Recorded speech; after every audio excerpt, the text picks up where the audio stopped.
Okay. Hey, YouTube. This is TJ, and welcome back to Mosaic with TJ. I am very excited because I have the opportunity to talk with someone I've adopted. You know, we have our family that we're born into, but we also have the family that we choose and the family that chooses us. So, right now, I'm going to be talking with my nephew who I've adopted. He chose me, and we chose him. But I started this channel, Lamont, because I wanted to take this opportunity now that I'm 54 to kind of give back and share some of the things that I've learned along the way, some of the things I did well, some of the things I did not so well, in hopes that it will help people who may be facing the same things. But also, you know, I wanted to have an opportunity to talk to people that have touched my life as well as I've touched their life, to have them give an account of whatever part I played in their life. So that's why I wanted to talk to you. So before we get into it, we're just gonna have a conversation, you know, because maybe your memory might be better than mine. So when did we meet? When and where did we meet? How'd that happen? We first met in 2008 in Virginia Beach at Carriage Mills. Right. Um, that's when I first met um, Danielle and the whole Charlie Brown crew. Yes, yes, yes, yes. and Um, and yeah, I think my house was kind of the hangout house. yeah, he was the parent that actually was accepting to letting all the kids hang out together compared to the other parents in the neighborhood. How did that happen? Well, there was nothing to do at my house, and my mom was barely there. From what I can remember, Josh and Tiara, their parents, they just simply didn't want a lot of people in there running in and out their house. And more so on your part, it was more so at least we're not out ripping and running the streets. Yeah. That's how I looked at it. Because you was a lot more stricter than the other parents when it came down to making sure we was where we supposed to be at and not being out super late and stuff of that nature. Which at that time for our age, that was like lame. That was boring. But look at where we at now. You know. Yes, yes, yes. What did I tell you about girls and dating at that time because you were so hell bent on being in love? Honestly, I can't remember off the top of my head because you told me a lot of stuff. Definitely when it came down to dealing with females, Mm-hmm. Mm-hmm. I can't So remember. we got disconnected, but before we reconnected, we were in Virginia Beach. I know y'all hung out a lot, and I'm sure there's some things I know that y'all did, but a whole bunch more I didn't know that y'all did. On what aspect? Because we done a lot. I exactly, exactly. Like I know y'all hung out at the skating ring around the corner, but I also know because I've been that age that there were probably some things y'all was hanging out doing that you probably shouldn't have done. But when it came to interacting with me and Danielle, what is your memory back of that time? Back when we are still on Brenlin Circle. So my memory was that I knew that you had a military background. I know Danielle was the smartest one out of all the kids. I'm talking about smartest one. And I'm not gonna lie, I was a pothead. I'm not gonna lie, I was because after we left Brandon Middle School when I first met them, and we all was going to Tallwood High School. And as you know, I had to take on the responsibility of my three little siblings, and my mom. I knew she was working, so I wanted to play sports and do stuff. Go to the movies with the kids and go skating. But my mom never had the money, so I got my waiver from the middle school so I could start working at McDonald's over there by the skating rink. So I was working more than I was going to school, and at that time, I started getting tattoos. I started smoking weed because I couldn't I couldn't make it to practice, or I couldn't make it to school because I woke up late. But my mom didn't want to, drive up the street, and I didn't want to walk in the rain because over there in Virginia Beach it rained a lot. So from what I can remember, I know that you would go out your way. Matter of fact, it's one time that Mr. Calvin and Miss Pam, they didn't want me dealing with their daughter because we was doing things we wasn't supposed to do, and we got caught up, and they didn't want me around. And I was walking back from work. I remember this night vividly. I was walking back from work through the little pathways through the houses, and they thought that I was in their house or something like that. And Mr. Calvin, I think he was a little drunk, and I was like, I literally came from work. I'm still in my uniform, and me and Mr. Calvin was going to fight, and I think he grabbed something. And luckily, you came out just in time, and you broke it up, and you pulled me over to your house, to your driveway. I think the police got involved or whatnot, and I'm like, I really wasn't over there. Like I came from work, and out of all the adults in the neighborhood, I felt really comfortable with you because I felt like you actually really did believe and that you knew that I was not lying. Like even though I was considered the bad kid out of the whole group, but everybody had their thing that they was doing. I was just more open with mine because I didn't care who judged me because I was already, excuse my language, having a shitty teenage life, a shitty childhood. The reason why I came to Virginia Beach because I got beat by my father. My father beat me and I got put into the system at youth service center and they sent me to Virginia Beach with one shirt, one pants, and some shoes. And I just always felt the outcast. And you know that's why I respected you so much because you actually took me in. Like, no, I'm not trying to downplay my mom or anything of that nature, but you gave me more of that motherly, like, I'm gonna take you in if no one do, and that's what I got from you back in 2018 to 2010, from the time that I was around you. You And know, I never knew that. I never knew that that's how you ended up in Virginia Beach. yeah, I didn't want to tell no one. I was embarrassed, like don't no one want to tell them like, oh yeah, my dad beat the crap out of me really bad that the system had to get involved and send me all the way from Indiana to Virginia to my mom. So now I'm just going through a different type of not necessary abuse, but now I gotta babysit and I can't even enjoy being a child myself. You know. You Yep. know, now as you share some things with me, I'm starting to understand a little bit more. And I'm gonna try not to get emotional on you. Okay, so 2008, shortly thereafter, I moved up to Northern Virginia. Well, let me back it up. Did I know that you were working? And I don't think anybody knew that I was working because I was always on the grill. I wasn't at the window or anything at that McDonald's. I started working before everybody in the whole group. I started working at the age of 14, turning 15 that summer.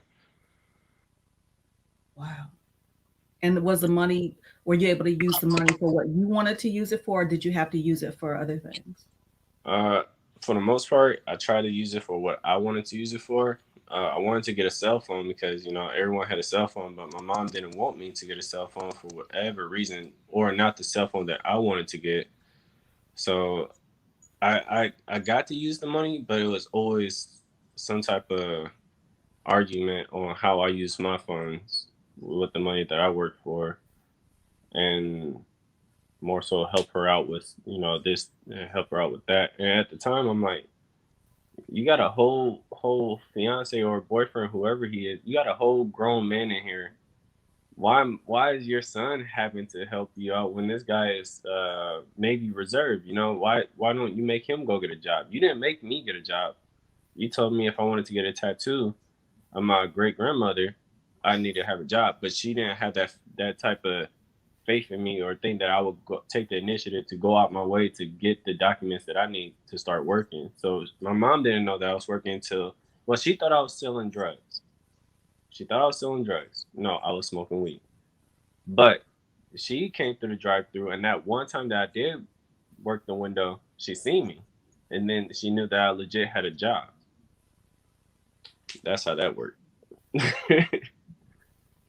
Wow. You know, it's interesting that you say that. You know, I never, even before we left Virginia Beach, I never saw you as a bad kid. I never did.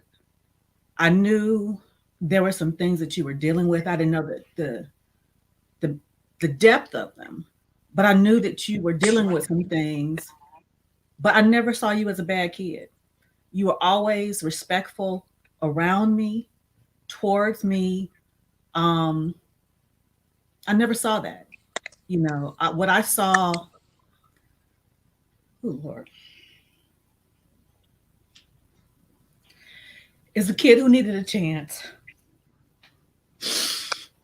So, okay, so let's fast forward. How did we lose contact? I know that I moved to Northern Virginia, and I think and Danielle was still staying there for a while before she moved up to Northern Virginia. So, how did we lose contact?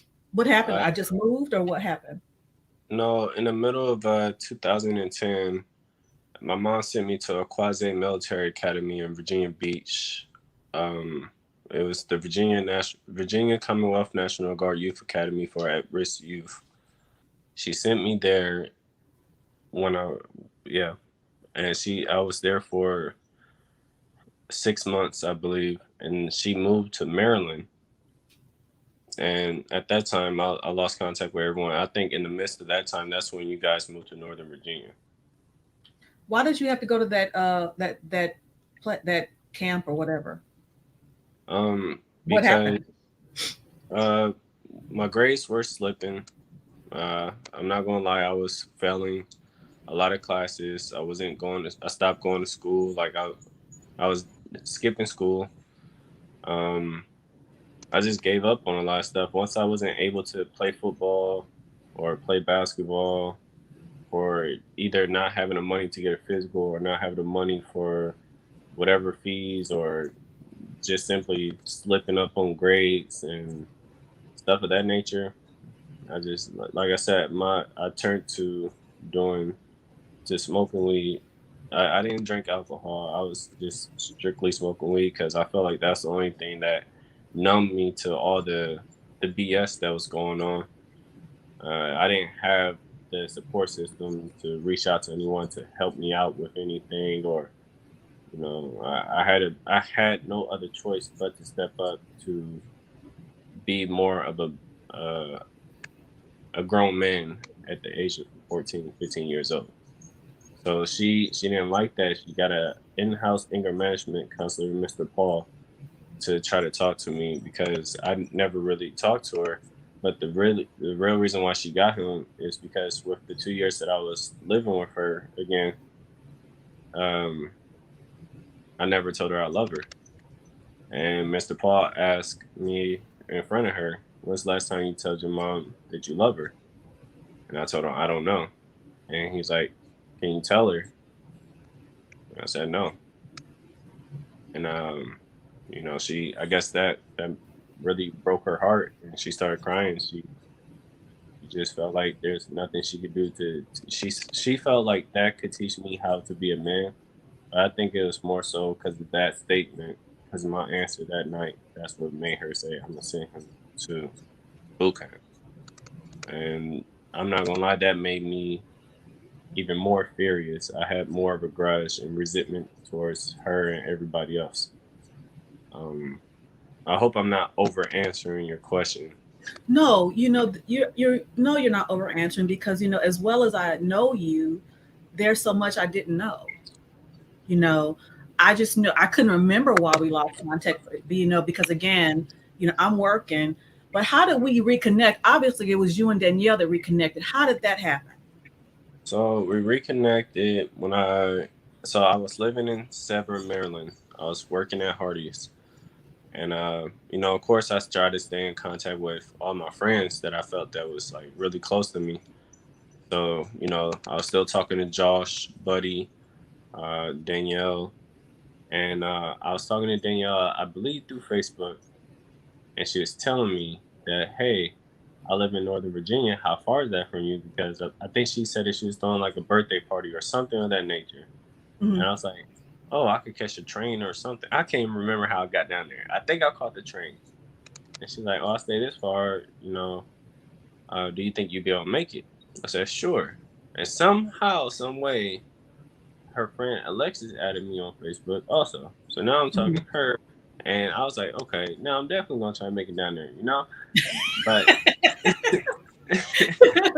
Yeah. but but in the midst of all that, like I said, I was working right after I got out of boot camp. I was working at Hardy, so I was saving up money this time. I wasn't even trying to spend money on the phone or anything like that, because I knew how my mom would get. But once again, she didn't know I was working because the Hardee's was a little over 2.7 miles. And I only know that because I always jogged it. Because now I'm in the whole military mindset. Like, I want to, be faster and stronger. I knew I was going to join the military. I just didn't know how.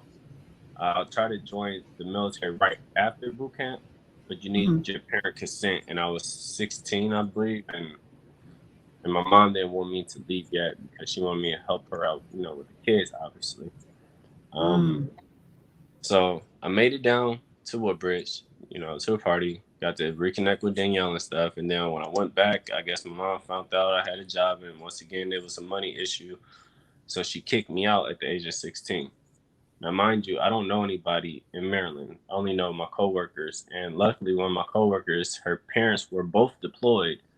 And she said I could stay with her and her boyfriend because her boyfriend was staying there too. So now you got all these 16 and 17-year-olds in this on base at Fort Meade. And I felt like, after a while you stay somewhere, you feel like you overstayed your welcome. I felt Yes. like that. That's how I Okay. felt. So I was talking to Danielle. I remember me and her was talking. I believe she was saying like, I'm gonna talk to my mom and see if you come down here and stay with us. And I said okay. And I can't remember if it was you or if it was Danielle that told me like, come on, like come down It was, here. well, I know that it was me because I said, but before I do that, I said you could come. But I said before I do that, because you were still a minor, I needed to get permission from your mother.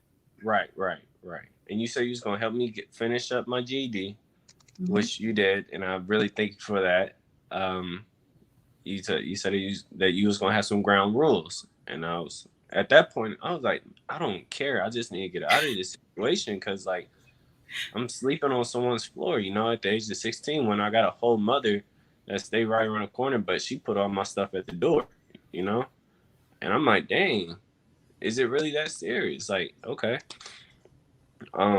So boom, now I make it to Woodbridge, new scenery. I would say my first week there, I beat up Danielle's ex boyfriend because he was disrespectful to her. And I didn't even know that at first. I didn't even know that. If I'm like, what? Yeah, But the first week you were there also, because I have to admit, I was surprised you had no clothes. none. You You thought I had was funny? you had no clothes. So I remember that I stated that you are going to have to study a certain number of hours per day. You're going to have to look for a job. But I also remember I took you and got you basically a whole new wardrobe. A lot of clothes, basically. A lot of collar shirts and a lot of different color slacks and some shoes, some dress shoes. You got me a whole lot of stuff. The downstairs room, you made it into my own little AO area operation. You For made that those into civilians. yeah.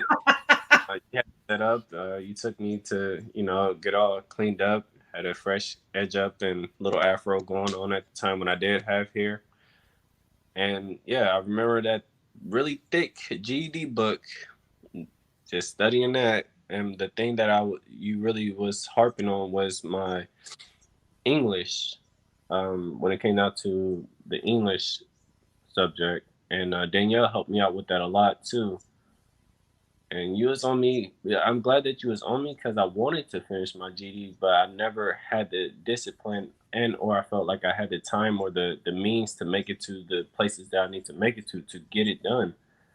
And you make sure you had me there in that red Volkswagen. You make sure you got me there.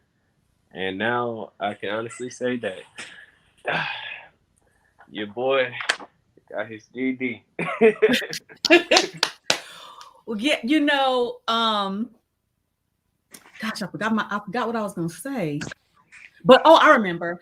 I don't remember the circumstances completely, but remember at some point we had a conversation. I think I was downstairs in the basement talking to you, and I think I asked you or said something to the effect, this is the first time you didn't have to worry about anybody but yourself.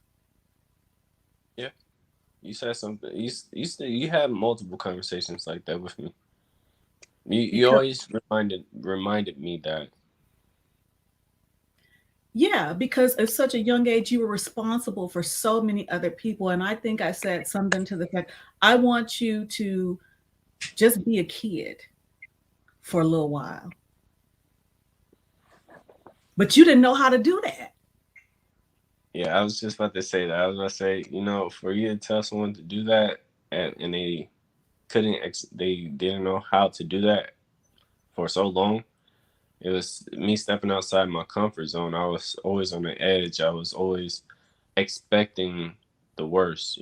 They tell you to always expect the worst, but I was so immune to that, and it took me a while to get real comfortable. I don't know if you can remember, but you told me, whatever in that refrigerator, you can eat, unless I say that's mine or something like that. Like that's my lunch for work or something. But I see you now the way I saw you then. But you needed a chance. But what I know now that I didn't know then, you wanted to feel loved and you wanted to feel protected. And you never felt that. You felt more comfortable protecting others because you felt that that was something that you can control because you couldn't control somebody protecting you. yeah, I didn't have to beat up Rashad like that, but you're not gonna call any female that deals with me a bitch. I don't take that word lightly. I don't like. I cannot stand a man disrespecting a female. I mean, I know I see females calling each other that all the time, and it's still really annoying and disrespectful. But man, when Danielle came to the house crying, I'm like, "Why are you crying? Why are you crying?" He was being disrespectful, and he was saying, do this. I was like, "Oh, okay. Where's the bus stop at? Well, it's at the top of the hill. Mm. I'm gonna go to the school tomorrow after school. We're gonna find. I want you to show me this guy. He tried to take a different school bus and everything. I said, "Oh no, I'm on you. I'm with you." Hey, Danielle was like, "That's him." I said, "Oh, you Rashad?" He already knew what was happening. He swung first, and that was the bad move on him because I was just gonna tell him about himself. He swung, and let's just say that I made a statement for myself that I wasn't trying to make. But now everyone's. When's the last time you heard someone disrespect Danielle? At least in Northern Virginia. Nope, nope. Man, I'll skull drag that boy up and down that pavement. It Did took a lady, you? man, Ontario. When I tell you that it didn't take much, man, I hit that dude so hard he collapsed to his knees, and some lady was like, "I'm gonna call the police." I was like, "Well, that's my cue to go, cause I ain't going back to boot camp." That boy, he apologized to Danielle.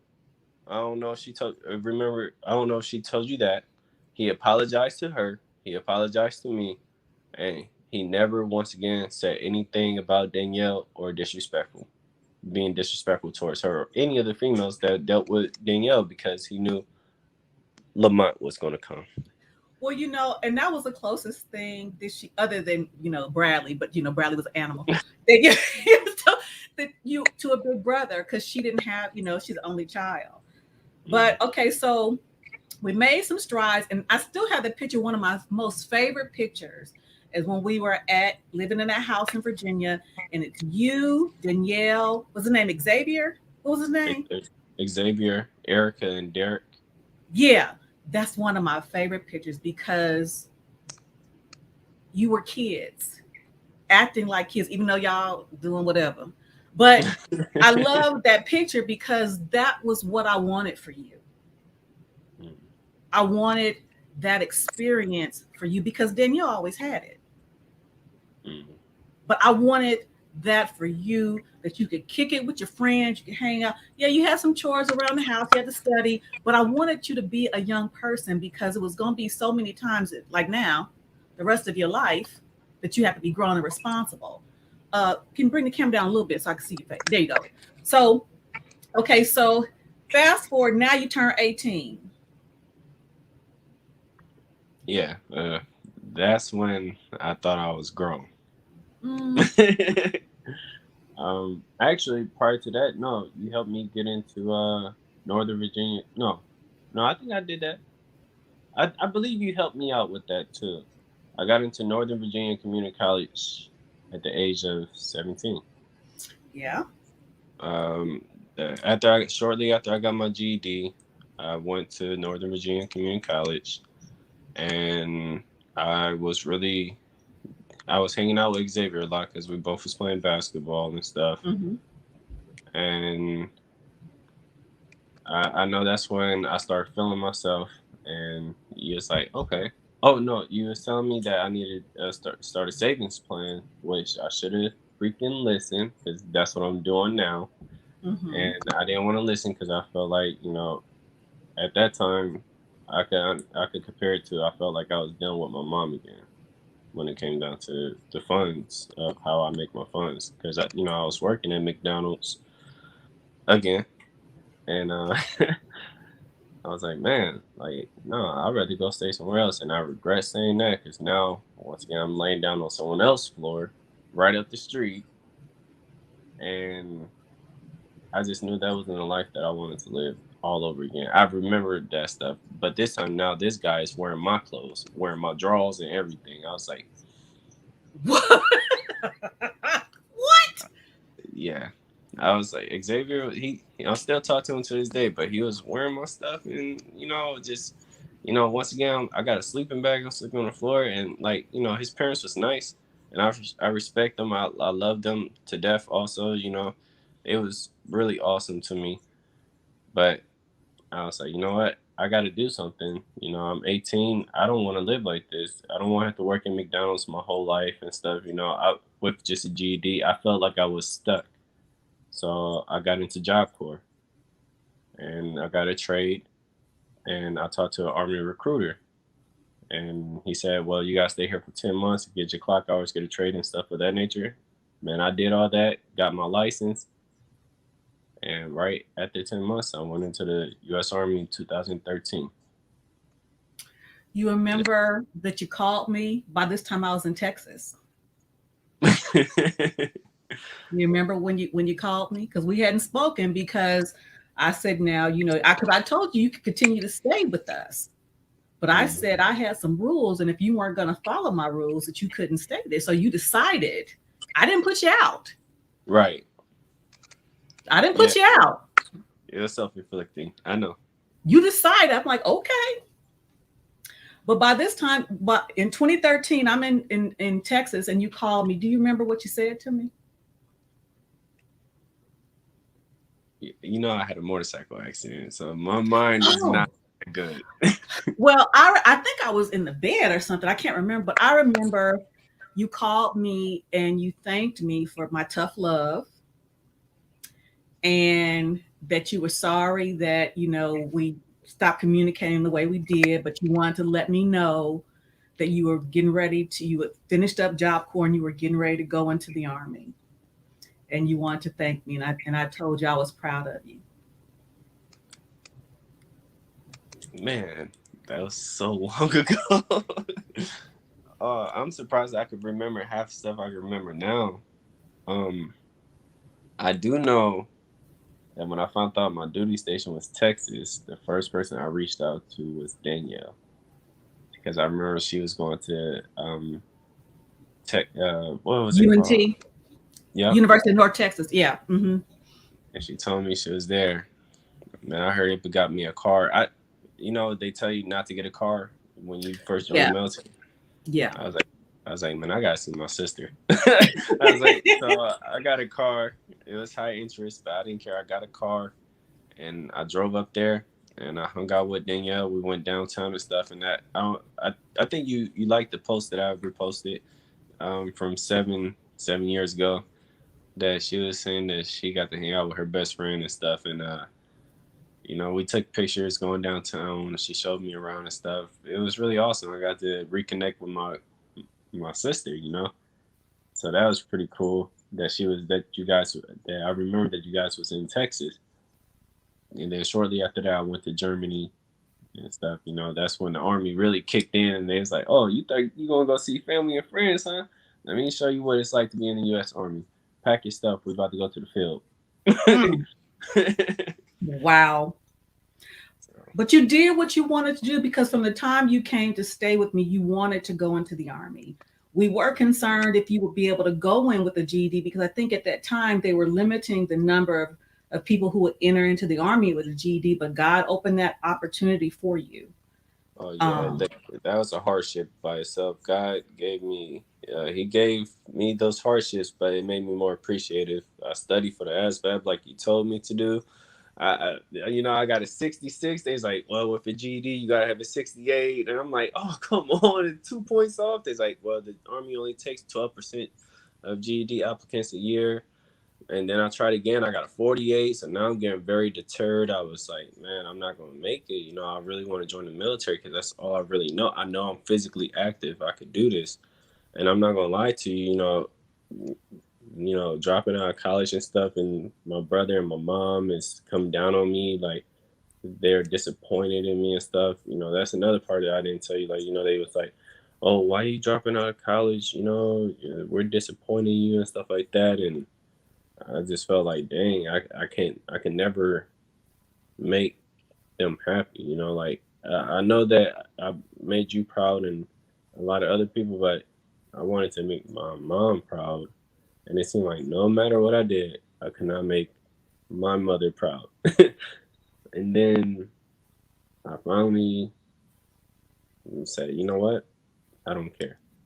At this point, I'm gonna go to Job Corps, be away from everybody. I just need to be away from people because obviously no one is gonna. I'm always gonna be the black sheep of the family. And I was upset. I don't know what prom is like. I don't know what a high school reunion is gonna be like. I don't the training camp that I had for Virginia Union University for football. I never got a chance to experience that because I never had any support. And all right, all right. Now I'm don't worry, we can edit it. Don't worry about it. You know, one of the things I remember telling you, even when you got to Fort Hood, you were still taking on a lot of responsibility hmm that wasn't yours.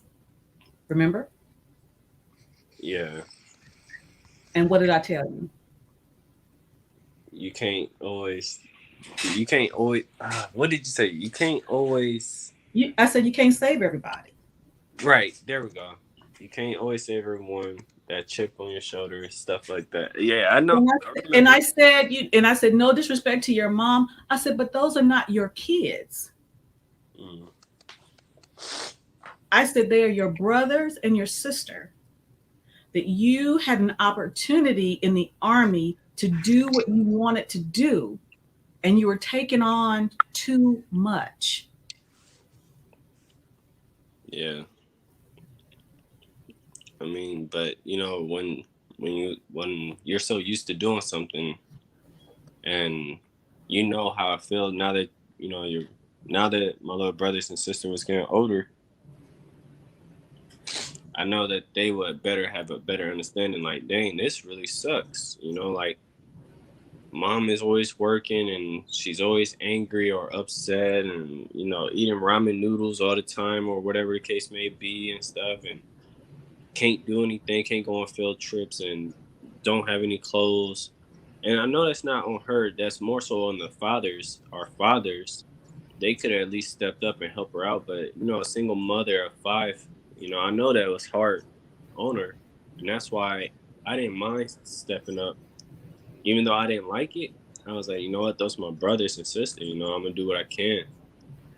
But then I started finding out from my older brother that the money that I was sending my mom from Germany or Texas as a PV1, PV2, You know, we don't make a lot of money, but I'm sending all that I have to her, just paying my phone bill and my car note. She's in Las Vegas.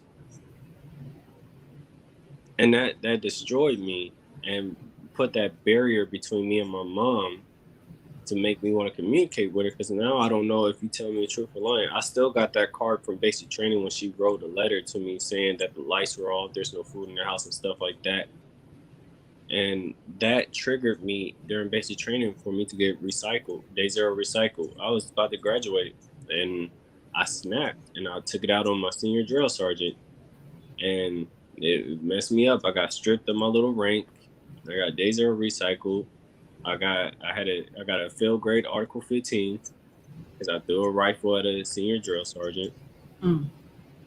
And but luckily my senior drill my actual senior drill sergeant, which I still talk to this day, he knew what I was going through. Now at that time I was pretty racist. I'm not gonna lie. I was racist. I was like, if you're white and you got a country accent, I think that you're racist. Mm-hmm. Man, Sergeant Summerall he was crying. I seen a grown man that done a lot of combat tours crying because he knew that I didn't mean to do what I did. So he begged the lieutenant colonel to just give me day zero recycle at the hardest troop, which was Ghost Troop, and they ripped me a new butthole. They made it hard for me. They was like, you know what? They gonna give you another chance, but we're gonna make it hard for you. And they made it hard. But I graduated, and I seen my senior drill sergeant at Fort Hood when I came back from Germany because he was replacing my platoon sergeant to be our platoon sergeant, and he was happy. He's like, Townsend. I said, yep. He said, I knew you was gonna make it. And that's why he was crying, because I think just like I saw something in you, he did too.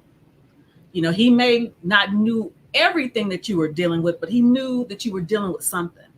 I didn't know everything that you were dealing with, because even now I'm still learning. But you were dealing with something, and what I saw then and what I see now, you have always been respectful. You've always been humble. You've never been arrogant. You know, you've been very protective of those that you care about. So, and you would go the extra mile for him. So he saw something and that you needed a chance. He saw that too. Even when you couldn't communicate, that's what you needed.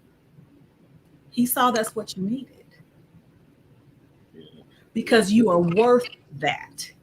And that's one of the things I would try to tell you, even when it came to these girls, you are worth more than you were allowing yourself to receive. And because you wanted so badly to love and be loved, you accepted the wrong women. Yeah, but I looked at it as life, It is. It is. because there's a lot of females that endure that a lot more than what us guys do. I tell you that much. And you know, at the end of the day, just because it didn't work out, I still built that foundation, friendship wise, with a lot of these females that we still talk to this day. And I mean, it's no bad blood. I'm human, and I understand that we make mistakes. Everyone makes mistakes. You just have to learn from them, and it is what it is. What I like about it is the fact that you haven't allowed those experiences to make you bitter Oh no. and make you think that all women are that way. Because, the experiences you've had in relationships, but also the experiences with your mom, sometimes those things could compound each other and have a negative impact on your outlook on women, period. But that hasn't happened for you. And that is one of the things that I'm glad for, because you've been through some things, but you still have a positive outlook. So okay, so let's fast forward. Now you're out of the military, and we have a new member of the family now, don't we? Yep. My my son Ezra James Morgan Townsend. And tell us about Ezra. Your truly your mini, because he's just a light-skinned version. Man, I wish he was here right now because he'd start talking for himself. He has a lot of character. He's very smart. He's definitely a daddy's boy. Man, he is a daddy's boy. He sees me, he don't want me to leave. Seriously, I gotta rub his temples for him to calm down. Seriously, I'm not making it up. His mom was like, what are you doing? I said, I'm rubbing his temples. His nerves is bad. And His she's like, nerves are bad. mhm. She like, does it work? I was like, look at him. Do you hear him crying or screaming? She's like, no. He looks like he about to fall asleep. I said, yeah. I learned my son. I was like, you will never see me really yell at my son. Yeah, I don't have to yell at him. I don't have to spank him, put him in timeout.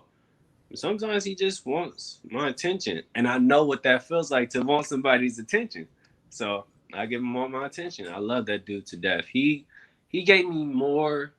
I would have to say, more drive than I ever had before. Like, not succeeding at something never been an option, but now that he's there, it's like that would never even be a thought that come across my mind. And that's why I'm starting this small business that I'm gonna start. He's my passion, and I'm naming it after him, Ezra Hot Shot Trucking. Okay. Okay. I was going to ask what kind of businesses you're going to be starting, and you just shared Ezra Hot Shot Trucking, right? Okay. Yep. So when you get this launch, where do you plan to be? Where do you plan to be based out of?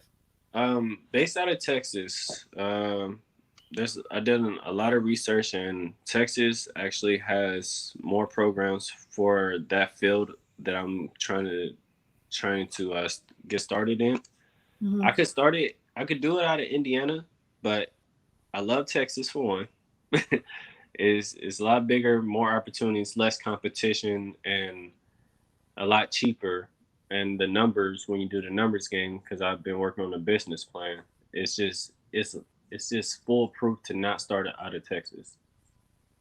Good. Um, this year been crazy, from the pandemic to me going to Afghanistan to the truck driving and getting custody of my son and the dogs. And I say this has been a very challenging, very interesting year for me, that it seemed like all I've been doing was working, that I haven't had time for anybody, because after when I do get some free time, I just want to spend it with my son. Like, he is my safe haven. He's my peace. Yeah, he yells a lot and he, those tantrums and stuff, but I love hanging out with my son. Like, I never thought, well, I knew that I was going to get attached to him, but it's like I feel like I have my older brother back, you know. Really? So it's like talking to. Oh man, now I'm getting emotional. It's all right. It's just just a few people gonna see it. um, like, I never feel like I have anyone to talk to, or if I do, they, instead of them trying to be understanding or just listen, they either criticize or try to downplay it, or, oh, that's dumb, why you do it, nothing ever positive or just a listening ear. But when I talk to my son, he just put his little hand on my face. And Because he don't know what you're talking about, but but he's your piece, like you said, right. So I was happy. I'm just happy every day. and you deserve that. You're worth that, and I'm still proud of you. You know, I've been proud of you because you're worth it, and I saw that then, Mhm. and I see it now. I just want, like I said, I've wanted you to give yourself a chance. And I wanted you to say, sometimes it's okay to say no, even though you may think I should say yes. Yeah, that was hard for me. One of the hardest challenges for me was saying no. But now I tell no is that might be the first option I'm gonna give you is no. Yeah, And have you done because everything? Ezra now, because Ezra, Right. Um, the what I was telling my fiance, because I'm very blunt and direct, and I apologized to her if I came off too rude or disrespectful, but I told her I played the role as a friend. I played a role as a boyfriend, a fiance, a son, a brother, a father. But what role am I playing for myself? And she didn't even know how to answer that. She never heard something like that. I was like, I got to the point where I'm trying to do everything for everybody else, but what am I really doing for myself? And I couldn't even answer that for myself, you know. So I was like, I don't want to sound very selfish, but I have to be a little bit selfish right now to achieve the things that I'm trying to achieve, to have a better foundation for my kids. You know, I know Ezra probably not going to be my only child. I want to have more kids, and I want to give them something for generations to pass on, generational wealth, you know, passive income, a business, you know, like things is only going to get harder in this economy. And for the fact that she didn't take it as any type of disrespect or me being rude, and she respected, that makes me respect her even more, you know, because anybody else would have looked at me like, man, you sound very self-centered right now, like, or something like that. And if you were to ever come across those kinds of people, that lets you know that they are not the ones for you, because knowing what you know about yourself, and you just said it, you've been all these different people, all these different things to all these different people. But where do you fall in it? Mm, I get it. You know, I had to say that to myself because again, I'm always, I've always wanted to help people, and sometimes I want to help people to my own detriment. mm, You know, not knowing when to say no sometimes. So I understand that. And yeah, sometimes doing stuff and nobody even asked me to do, but I'm doing it anyway. I'm doing it anyway. And then I feel pissed off. It's like, well, you should appreciate that. But they never asked me to do it in the first place. right. And that's another thing I've started to realize. Like I told you, I got in a motorcycle accident in 2019. One of the worst things that happened to me. My son was 5 months in his mother's stomach, and I got into a really bad accident. I just started college again for welding, and that day, August 23rd, 2019, was really bad. Broke both my arms. Couldn't walk for 4 days. Motorcycle was destroyed. The helmet literally saved my life.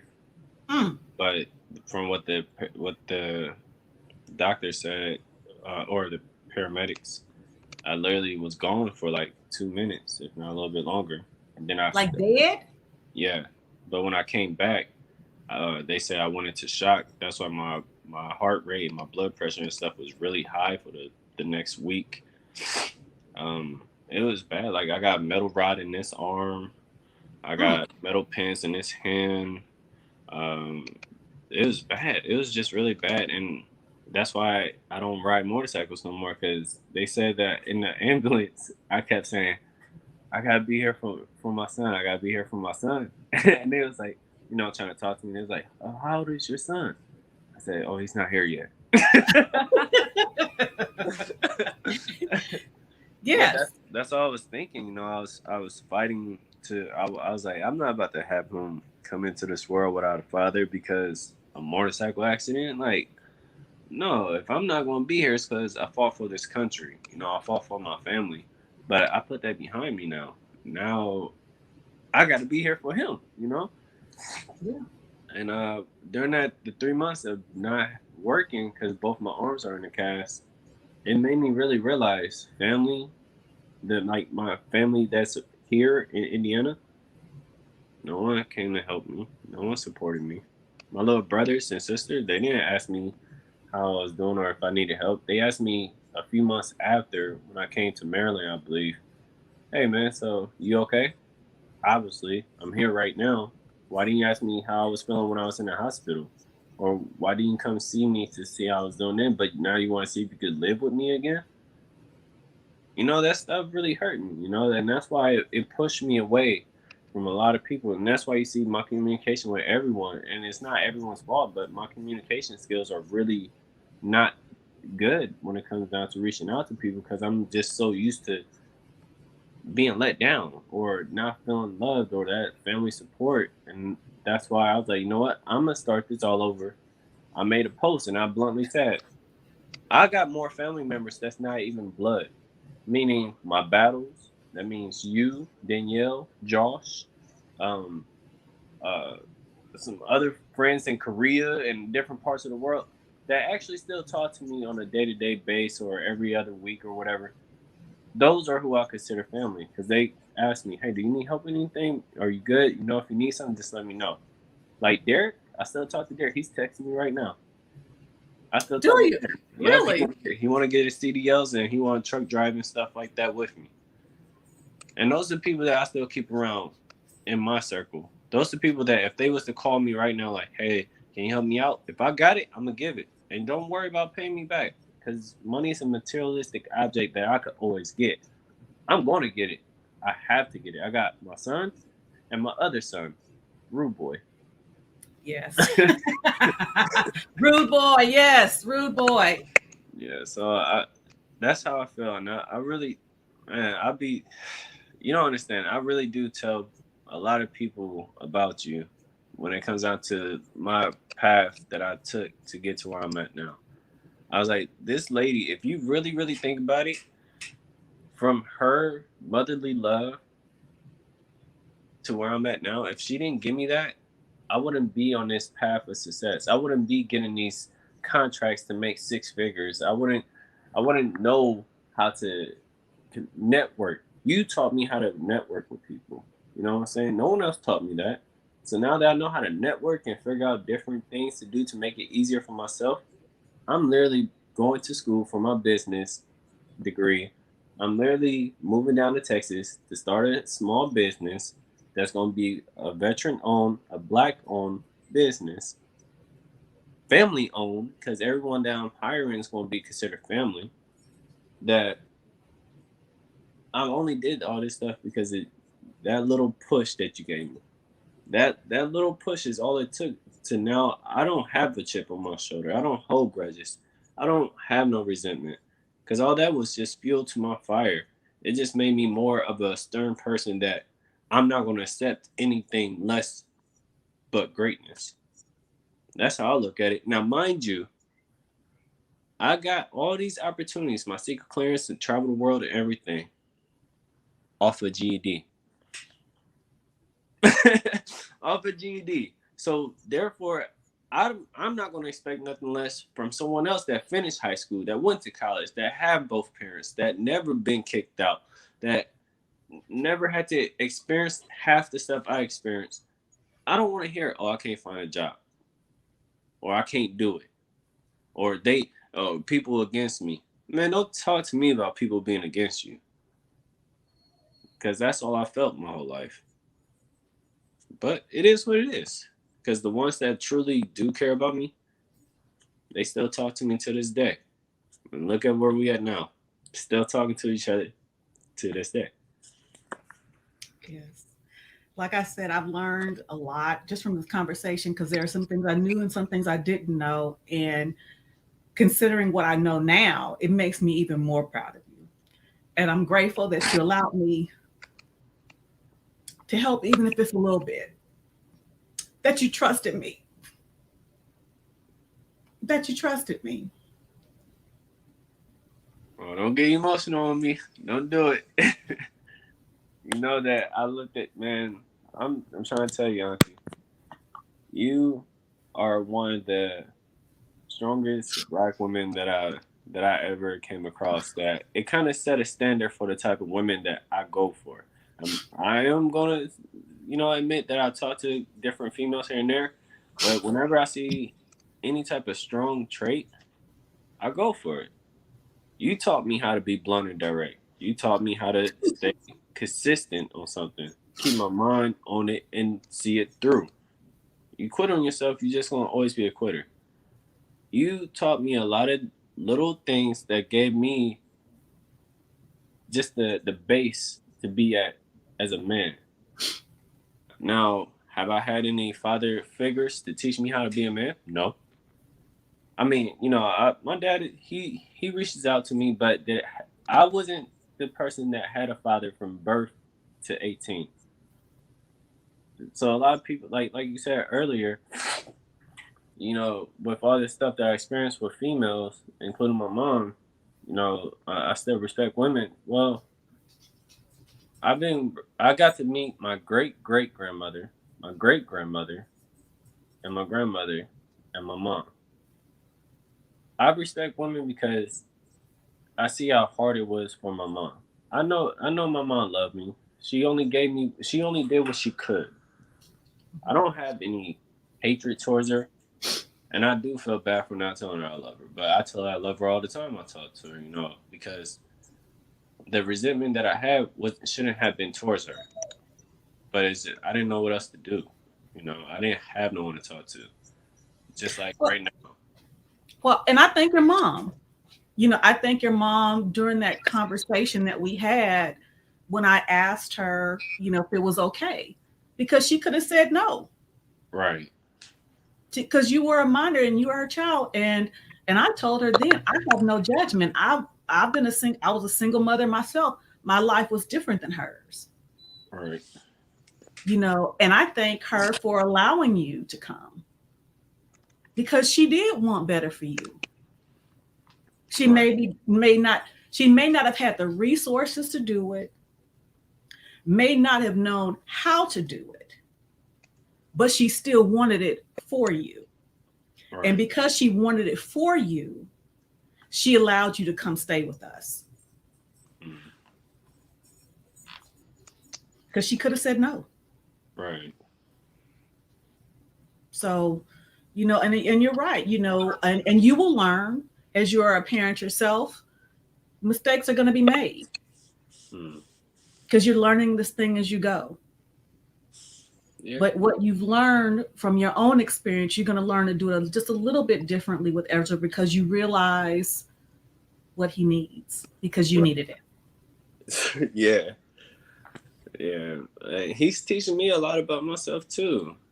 Man, I ain't gonna lie to you, Auntie. Before he's born, I did not have patience for any type of stupidity. I didn't have patience for hiccups. I didn't have patience for anybody or anything.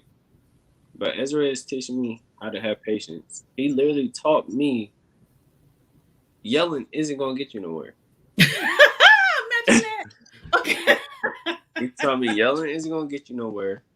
That no matter what I say, he's not gonna understand. He only understands gestures. So I know how to calm him down without even saying anything.